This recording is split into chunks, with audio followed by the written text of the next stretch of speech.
Krásny deň vám všetkým, drahí priatelia, ktorí počúvate radi náš podcast Obnov dom, ktorý pripravujeme v spolupráci so Slovenskou agentúrou životného prostredia. Pozdravuje vás Katarína Brichtová, no a veľmi sa teším na nášho dnešného hostia. Sme vo výbornej nálade však. Ideme sa rozprávať o architektúre, pretože vy ste architekt Martin Zajček. Také je vaše meno. A ak by som presne mala povedať vašu funkciu, ktorú ste robili, ešte stále robíte, tak zástupca riaditeľky Úradu Slovenskej komory architektov, odbor súťaží, návrhov, stratégií a rozvoja však. No a my sa ideme rozprávať o obnove domov, pretože vy ste vlastne v spolupráci práve s agentúrou vymysleli a zrealizovali veľmi zaujímavú súťaž. Čo to bolo? Áno. Dobrý deň, prajem všetkým. Vlastne, ak ste ma aj predstavili, presne aj tento projekt Obnov dom, myslím si, že dosť súvisí práve so stratégiami, súťažami, návrhom a rozvojom. A nielen teda našej organizácie, ale aj všeobecne rozvojom vlastne stavu bývania na Slovensku. A tak sa veľmi teším, že sa to práve aj v tomto projekte stretlo. A niekedy tak ťažko teraz odhadovať roky, ale je to už proste dávnejšie, jak sa tento plán obnovy a odolnosti na Slovensku kreoval. Sme so Slovenskou agentúrou životného prostredia vlastne spoločne vymysleli tento koncept, že ako podporiť obnovu rodinných domov tak, aby boli tieto investície, ktoré boli naozaj masívne a veľké ambície do mnohých obnov v desiatkách tisíc, boli smerované naozaj do niečoho, čo vytvorí nejakú kvalitu, ktorá pretrvá, lebo v tom je udržateľnosť. Neurobiť nejaké rozhodnutie alebo nejakú investíciu, ktorá je proste rýchla a možno za pár rokov odznie, či už z estetického alebo kvalitatívneho hľadiska, ale práve, aby sa to smerovalo do niečoho, čo naozaj sa dá považovať za udržateľné riešenie. Áno, presne, že vy sa na to zrejme pozeráte tak komplexnejšie, hej, z viacerých pohľadov. Kedy si sa hovorilo, alebo ja neviem, či je to vôbec pravda, že je o mnoho jednoduchšie postaviť nový dom, ako rekonštruovať alebo obnovovať. Ako to je? Ako to bolo kedysi? Ako to je dnes? Záleží. Keď ideme do Talianska, aj to sme dneska pred nahrávaním spomínali túto krajinu, idete cez dediny alebo mesta, kde sú naozaj 500-600 ročné domy, alebo častokrát staršie, aj v iných krajinách. Aj vo Francúzsku aj vo Francúzsku. V Holandsku. To znamená, že keby sme pristupovali permanentne k takémuto riešeniu, že treba nahrádzať novým to, čo je staré, čo je prácou našich, povedzme, rodičov, starých rodičov alebo prastarých rodičov, už naozaj zriedkavo vidíme také staré domy na Slovensku, tak vlastne iba neustále vlastne mrháme pri veľa energie, prostriedkov a materiálu a vlastne v konečnom dôsledku aj emisí na niečo, čo by sa dalo možno troška aj inak spracovávať. Áno, je mnoho prípadov pri tých starších rekonštrukciách, kedy boli naozaj tie objekty nevyhovujúcich stavov, ešte v polovičke 20. storočia sa nie zriedkavo stávali domy naozaj napríklad z nepálených tehál, ale naopak, keďže už ten fond sa skvalitňoval aj v priebehu druhej polovice 20. storočia, si myslím, že je na mieste sa zamyslieť, že ako pristupovať k týmto objektom tak, aby sme vedeli ich zhodnotiť a možno im dali tú perspektívu práve tých storočí, aby napríklad naše deti alebo pravnúčatá nemuseli si brať hypotéky a stavať domy od znova. Čiže nie bezhlavo rúcať a stavať nové, ale naozaj sa pozrieť na to z hľadiska, presne ste to slovo povedali, udržateľnosti, keď myslíme na tie budúce generácie. No a vy ste sa rozhodli pomôcť ľuďom, ktorí obnovujú. Vytipovali ste 6 druhov domov na Slovensku, tie najčastejšie sa vyskytujúce, a urobili ste ako keby súťaž pre architektov. Áno. Tá myšlienka vlastne bola postavená na tom, že keď cestujeme dneska po Slovensku a troška sme tým začali, keďže sa vo veľkom tieto domy búrali a stali na novo v priebehu 20. storočia, tak sa stávali v nejakých typoch, ktoré sú ľahko rozpoznateľné. Rôzne časti Slovenska majú dokonca také, by som povedal, že až typické alebo ikonické domy. Keď ideme napríklad cez Oravskú dedinu, nenájdeme tam už drevenice, to je ten obrázok, ktorý si predstavuje z katalógu. To musíme veľmi hľadať. Ale v princípe ideme a vidíme, že tam viacgeneračné domy, naozaj trojpodlažné so sedlovou strechou alebo s valbovou strechou. A napríklad na juhu naopak sa veľmi často vyskytovali jednoduché domy, jednopodlažné prízemné, s neobývaným podkrovím. A takto by sme vedeli nájsť typológie napríklad na východnom Slovensku alebo na Záhorí, kde sú napríklad pozdĺžné domy, alebo v okolí vinárskych oblastí na Malých Karpatoch sú veľmi bežné domy, ktoré majú vlastne radovú takú zástavbu uličnú, kde je vlastne prejazd do dvora, kde sa potom diali už nejaké hospodárstva ďalšie. Čiže tieto domy sme nejak vytipovali a rozhodli sme sa teda ich ponúknuť ako tému pre architektov, aby prišli s návrhom, ako tieto domy obnoviť zodpovedne, s týmto dôrazom na udržateľnosť, v tom existujúcom priestorovom rámci, lebo to, čo je aj pre obnovu domy najdôležitejšie, je naozaj šetriť prostriedky a šetriť hlavne energiu. Ten primárny cieľ bol znížiť energetickú závislosť o 30, respektíve o 60%. A to nie je vlastne nikdy možné urobiť za predpokladu, že napríklad dom zväčšujeme, nadstavujeme, zobytňujeme podkrovie, lebo zväčšujeme jeho objem, tým pádom... Tým viac kúrenia. Tým pádom by sme neboli schopní splniť tieto ciele. Ale to, čo už od začiatku aj zaznievalo, že pozrime sa na tie domy ako na perspektívne kvalitnú zástavbu, ktorú je možné zhodnotiť tak, že to, po čom ľudia dneska túžia, a to je kvalitné moderné bývanie, je možné realizovať aj v týchto existujúcich objektoch. A myslím si, že výsledky tej súťaže to nádherne deklarujú. Áno, tých domov bolo 6 typov, mne sa to veľmi páči, to, čo ste vybrali. Gánkový dom, to sú tie na Záhorí, alebo teda na západnom Slovensku, skôr južnom. A južné Slovensko. My máme takú chalupu, Gánkový, takže to som si hneď vedela predstaviť. Od Gemeru, možno až od Zemplínu, veľmi pekne nájdete, až vlastne po Bratislavu. Potom je dom s prejazdom. To teraz hovoríme pre všetkých vás, ktorí máte takéto domy, aby ste si to vedeli predstaviť. Potom tam bola tá mestská radovka, ktorú ste spomínali. Kocka, klasická kocka je asi na každej dedine však. Potom tam bol štvorec a Orava. Oravu ste spomínali, áno. Vlastne tie strechy. Máte také svoje obľúbené, keď hovoríme o týchto domoch, alebo obľúbenú oblasť, kde sa vám páči? Tak ja sám som rodak z Oravy. A vlastne od detstva cestujem vlastne v tejto linke Orava Bratislava, čiže ten prierez týchto typológií vlastne som navnímaval už veľmi dlho. Tými cestami. Práve preto si pamätám na to prvé stretnutie so Slovenskou agentúrou životného prostredia, kde naozaj tento nápad, že poďme urobiť tieto domy, vlastne bol proste na stole hneď, že vidíme, že aj klimatické pásma, jak sa menia, že od Žiliny na sever nájdete bežne tento typ Orava, čo je viac podlažený, viac generačný dom, lebo veľké rodiny žili na Kysuciach, na Orave, ale aj povedzme na Spiši alebo za Magúri, kde sa takéto veľké domy naozaj stavali. Nikdy nezabudnem, keď som išla prvýkrát do okolia Bardejova, ja som bola v šoku, aké sú tam obrovské domy. Presne tak. Naozaj na východnom Slovensku ja som si hovorila, kto tam býva? A teraz keď sa nad tým zamyslíte, že vlastne oni sa nevyužívajú, lebo tí mladí mnohí cestovali preč. Teraz tá energetická náročnosť, že veľakrát, keď sme točili aj na dedinky, tak sa kúrilo len v kuchyni a v obývačke, hej, že ostatné sa nevykurovalo. Čiže nad týmto ste rozmýšľali, ako pomôcť, presne tak. Ako to obnoviť. Každý aj z tých domov má svoju históriu. Povedzme, napríklad ten sever Slovenska bol naozaj najťažší z pohľadu bývania do polovice 20. storočia, kedy sa naozaj nahrádzali vlastne nevyhovujúce, častokrát povedzme na rovinu aj zemlianky na východe boli veľmi bežný príbytok, drevenice, v zásade dneska to veľmi romantizujeme, ale to bol veľmi ťažký život v takýchto prostrediach a zároveň bolo veľmi populačne silné tieto regióny, kde bolo bežné, aj z detstva si to pamätám, že rodiny mali proste 5, 6, 7, až niekedy až nad 10. A tam na Orave donedávna, ešte neviem, ako je to dnes, ale čo mám kamarátov, tak tí sú z mnohopočetných rodín. A preto sa stávali tie domy vlastne takto veľké, lebo boli viac generačné, aby mali tí ľudia naozaj už to kvalitné prostredie pre rozvoj hygienických štandardoch. To bol cieľ aj architektov v polovičke 20. storočia, povedzme najmä v 60. rokoch, kedy sa tieto domy začali stavať vo veľkom a typizovali sa, aby boli ľahko replikovateľné tie projekty, aby sa odozdávali od suseda k susedovi, alebo aby sa stavali v rámci nejakej podporovanej výstavby. No a čím ideme južnejšie, tak tam vlastne sa skvalitňovala tá výstavba. Boli domy stavané zo solidnejších materiálov, z tehál, prípadne aj z kameňa na strednom Slovensku to bolo celkom bežné. A to sú vlastne tie najstaršie regióny, kedy taký dom je vlastne ťažko aj zbúrať. Ale to, čo sme my aj chceli ponúknuť, je, že poďme sa pozrieť na tie domy, ktoré boli postavené naozaj, že v predchádzajúcich niekoľkých desiatkách rokov, kedy ľudia majú k tomu taký, povedzme, že nie až taký silný sentiment, lebo však to vzniklo rýchlo a nie je to také fádne, ale že ak by to vyzeralo skvelo a že by v tom dome chceli žiť. A musím povedať, že keď tá porota odborná zasadala a hodnotila tie domy, tak mnohokrát aj zaznelo, že tak tuto by som sa hneď aj presťahoval. Aha, že tie návrhy boli naozaj pekné. Bolo ťažké vybrať, alebo prihlásilo sa veľa architektov? Tá prvá, vlastne tieto súťaže prebiehali, bolo to 6 domov, 6 typov domov na 6 samostatných súťaží. Bolo to v 2 etapách. Tu jednu sme realizovali vlastne ešte v roku 2022. Tú prvú etapu, tam bolo obsadenie, povedzme, že nie až také vysoké, ako sme očakávali. To boli domy Kocka, Štvorec, Orava. A následne v 23.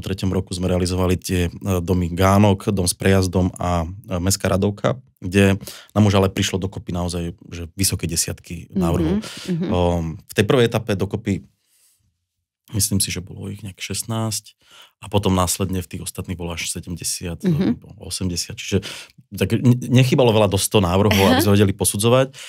V tej prvej etape to bolo viac menej jednoduchšie, ale aj to malý počet tých návrhov vedel vygenerovať to, čo bola odpoveď na tie domy, hľadať naozaj ich vnútornú dispozíciu, aj ich kvalitu a ukázali, že to vedia spraviť aj pri tej menšej účasti návrhov, no ale potom v tej druhej etape súťaži, tam naozaj musím povedať, že napríklad hodnotenie Gankového domu bolo mimoriadne náročné, lebo tam sa stretla naozaj, že taká mimoriadna kvalita, že prvých 10 návrhov by kľudne mohlo súťažiť, povedzme, aj o najlepšie ceny na Slovensku, keby sa realizovali v podobe, ako boli takéto. No dobre, a teraz poďme do tej praktickej časti. Pre ľudí, ktorí nás počúvajú, hovoria si, to je super, ale môžem aj ja sa nejako dostať k týmto návrhom, alebo aký bol vlastne účel a zmysel tej súťaže?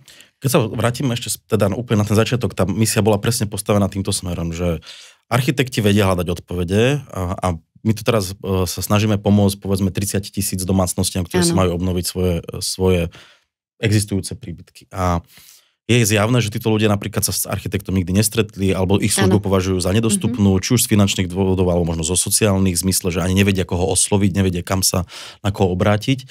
A tým pádom sa potom vlastne, povedzme, že častokrát aj recyklujú nejaké postupy alebo nejaké riešenia, úplne neideálne. Neideálne. A to vieme najmä z takého toho do it yourself, čiže urob si sám spôsobu. Na dedine sa častokrát proste, že sadrokartón a stierka vyrieši všetko, ale pritom napríklad častokrát, hlavne pri tých starších domov, sú to aj riešenia, ktoré tomu vedia ubližiť. Ja nehovorím iba o estetickej stránke, ale povedzme aj o energeticko, o nejakej možno vlhkostných pomeroch a podobných situáciách.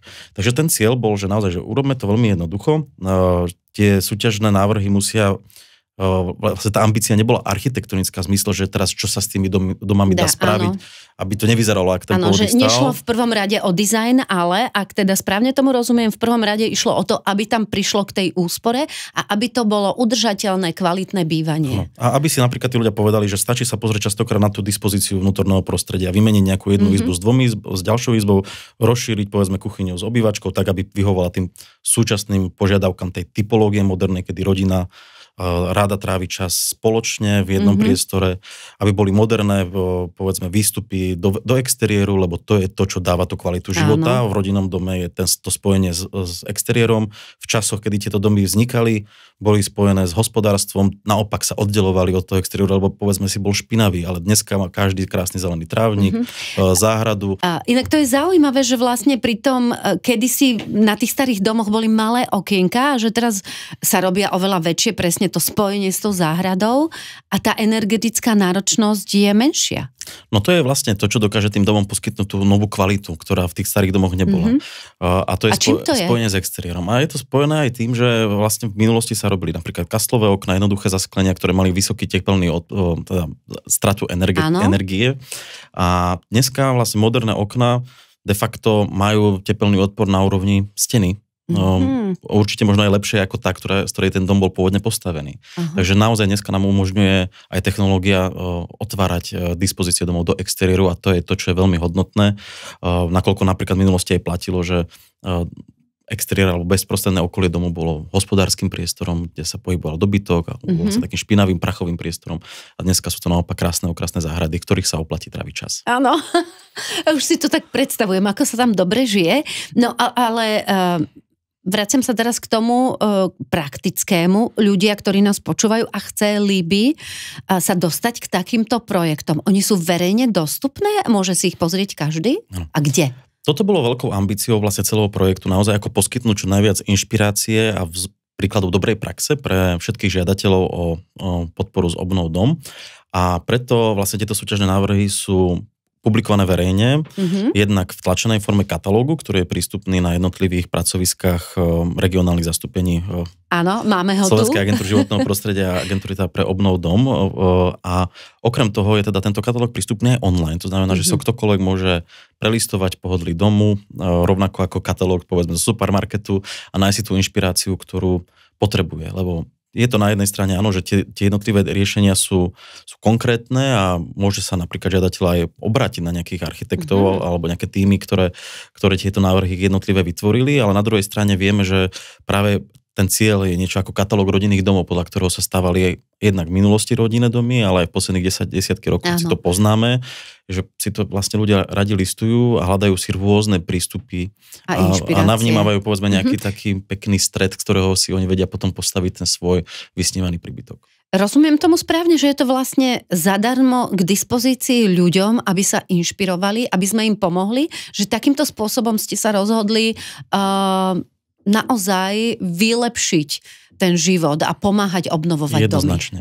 A je to, keď sa si tak spomeniem na tie prvotné rozhovory, bolo naozaj, že ukázať ľuďom, že v tej skromnosti a v nejakej úcte k tej matérii existujúcich domov sa skrýva napríklad to možno potenciálne šťastie toho príbytku. Že jednak aj v nejakej, také povedzme, že pozitívnej energii a nejakej úcte k práci predošlých generácií, vlastnej rodiny častokrát, ale zároveň, že vlastne tie malé priestory tých domov sú vlastne v skutočnosti není tak malé, aby boli zavrhnutia hodné a že dokážu vytvoriť naozaj nejaké krásne prostredie, v ktorom chcete tráviť čas s rodinou, s priateľmi, s partnerom, s partnerkou. A to je niečo, čo je podľa mňa veľmi dôležité na to upozorniť a to tie katalógy vlastne ukazujú. Takže to je cieľom ukázať tú atmosféru toho možného domu, ktorý vlastne často už tí ľudia dneska vlastnia. Stačí málo na to, aby to bolo ešte lepšie. A teraz prezraďte mi, dá sa naozaj obnoviť každý dom a dá sa pritom ušetriť toľko percent tej energie?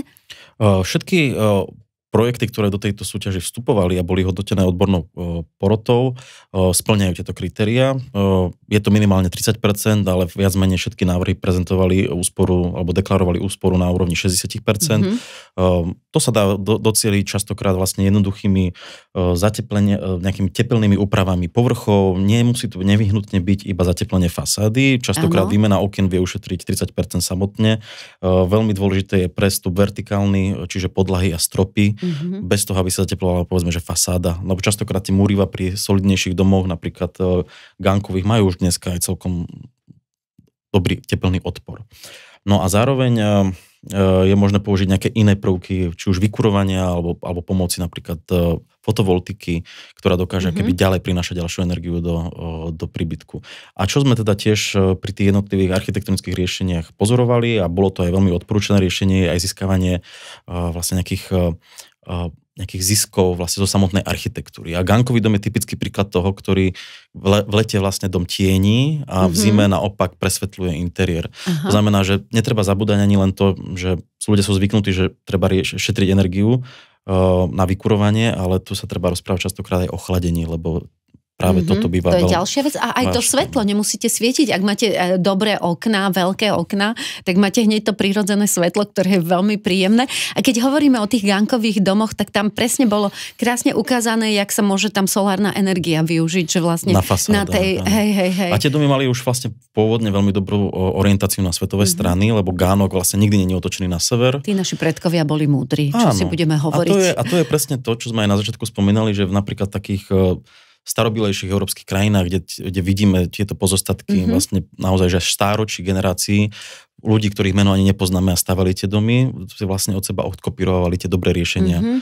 Evolučne vznikla nejaká dobrá typológia. A to je to, čo by sa u nás malo keby vrátiť k tomu, že nehľadať tie nové riešenia z ruky, povedzme, ale že sledovať aj tie dobré príklady starších generácií, a ktoré fungovali. Presne. A gánkový dom je naozaj jedna z najfantastickejších typológií, ako vlastne Stredná Európa poskytla svetu, a je to naozaj jednak pekné prostredie, jednak veľmi príjemné pre život, pre stretávanie, veľký potenciál pre rozšírenie napríklad toho životného priestoru do exteriéru, bez toho, aby bolo treba stavať nejaké terasy, ale zároveň má aj naozaj svoju vlastne energetickú podstatu, čo je veľmi dôležité. No mne sa zdá väčší problém tie obrovské viacgeneračné domy, to je možno ten typ Orava a podobne. A tam sa to ako rieši? Áno, a to je vlastne také špecifikum Slovenska, že má aj rôzne klimatické pásma. Áno, napríklad v týchto regiónoch ešte vždy je väčším energetickým bremenom vykurovanie než chladenie. Určite. To ale neplatí určite o južných okresoch Slovenska. A tam vlastne poskytujú aj tie príklady skôr takú orientáciu do toho vnútorného fungovania tej dispozície. lebo povedzme si otvorene, sám ako rodak z Oravy viem, že tých dní, kedy môžete sedieť spokojne na priedomí a popíjať šumivé víno je naozaj, by sa dalo spočítať na dvoch rukách. Aj v lete sú chladnejšie večery však. Veľmi chladné večery, aj keď tiež sa to časom mení. Každopádne tieto domy, áno, podliehajú nejakým primárne keby zateplovaním alebo teda s energetickým zhodnotením toho obalu domu.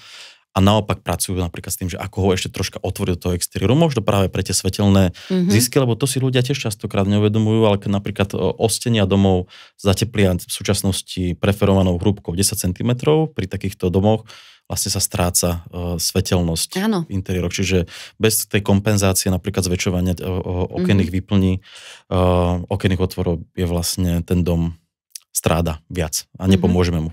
A tým pádom prenášame bremeno nejakých budúcich zmien na ďalšie generácie. No, my sme hovorili o tom, že teda sú to, všetky tieto materiály sú voľne prístupné pre ľudí, dokonca aj ten katalóg by sa mal nachádzať vlastne na pobočkách, kde ľudia získavajú informácie, ktoré má Slovenská agentúra životného prostredia, takže to je veľmi dobrá správa. Už máte nejakú spätnú väzbu, či teda ľudia sa zaujímajú, či už sa inšpirovali? Myslím, že toto je skôr otázka na Slovenskú agentúru životného prostredia, aby presne poskytla nejakú spätnú väzbu z jednotlivých regionálnych kancelárií. Čo my ako architekti vnímame ako pozitívnu spätnú väzbu je naozaj, že pozitívna spätná väzba architektov, ktorí naozaj veľmi oceňovali túto súťaž, že sa mohli do nej jednak zapojiť, ale hlavne aj vidieť výsledky. Je to veľmi pekná práca, ako aj približovať širokým masám vlastne vážnosť a možno až niekedy nevyhnutnosť tohto povolania, ktoré ešte vždy sa ukazuje nie ako nejaká nadstavba alebo nejaký luxus, ale práve ako nejaký nástroj hľadania odpovedí na jednoduché otázky, ktorým čelíme všetci. To práve, že ten základ pri tých stavbách. A vlastne sú to problémy, ktorým čelíme všetci bez ohľadu na to, aký dom vlastníme a aké je naše, povedzme, pracovné zaradenie. Všetci túžime bývať kvalitne, zdravo, a to boli ciele aj tých predchádzajúcich generácií a je našou úlohou nájsť také riešenia, ktoré to budú rozvíjať a nie vraciať späť. A je to vlastne v záujme nás všetkých, ktorí chceme, aby tá naša krajina vyzerala čo najlepšie a jednak, aby aj z hľadiska životného prostredia sme to prostredie mali teraz čo najlepšie, aby sme ho zachovali pre tie ďalšie generácie čo najlepšie. No, mohli by sme debatovať dlho, je to veľmi príjemné s vami sa takto rozprávať a možno bude ešte niekedy príležitosť aj o iných veciach. Ďakujem veľmi pekne, že ste si našli čas, že sme sa mohli porozprávať. No a želám vám do budúcnosti, do ďalších vašich plánov. Nech sa vám vydaria a nech ste spokojní a šťastní. Ďakujem veľmi pekne za pozvanie a takto záverom tiež prajem všetkým žiadateľom z programu Obnov dom, aby našli to svoje vysnívané riešenie, aby ho hľadali zodpovedne a možno niekedy viac v skromnosti, než vo veľkých očakávaniach. A je to cesta, ako si vytvoriť naozaj šťastný priestor pre život. A to je to najdôležitejšie. Priestor pre šťastný život. To je najdôležitejšie. Martin Zajček, architekt, takto sa s nami dnes porozprával. Počúvali ste podcast Obnov dom, ktorý pripravujeme v spolupráci so Slovenskou agentúrou životného prostredia. Za pozornosť a pekný deň vám želá Katarína Brichtová. Za pozornosť ďakujem samozrejme.